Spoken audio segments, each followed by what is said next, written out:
The next thing to be important, ಮೂರನೇ ಅತಿ ಮುಖ್ಯವಾದ ಸಂಗತಿ ಹೇಗೆ ನಾವು ಫಿಟ್ಟಾಗಿರಬೇಕು, ಹೆಲ್ತಿ ಆಗಿರಬೇಕು ಅಂದರೆ, try to consume foods which are high in nutritious. ಅಂದರೆ ನಾವು ನ್ಯೂಟ್ರಿಷಿಯಸ್ ಫುಡ್ನ ಕನ್ಸ್ಯೂಮ್ ಮಾಡಿ, ಮತ್ತು ನಿಮ್ಮ ಡಯೆಟ್ನಲ್ಲಿ include foods that are rich in vitamins and proteins in your diet. And also I would recommend that include fruits and vegetables in your diet as much as possible. That is one of the important thing to be healthy and fit.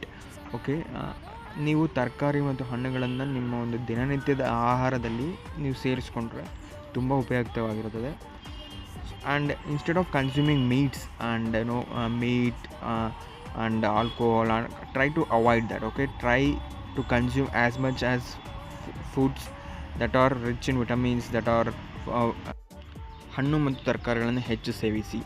Subscribe ಮಾಡಿ.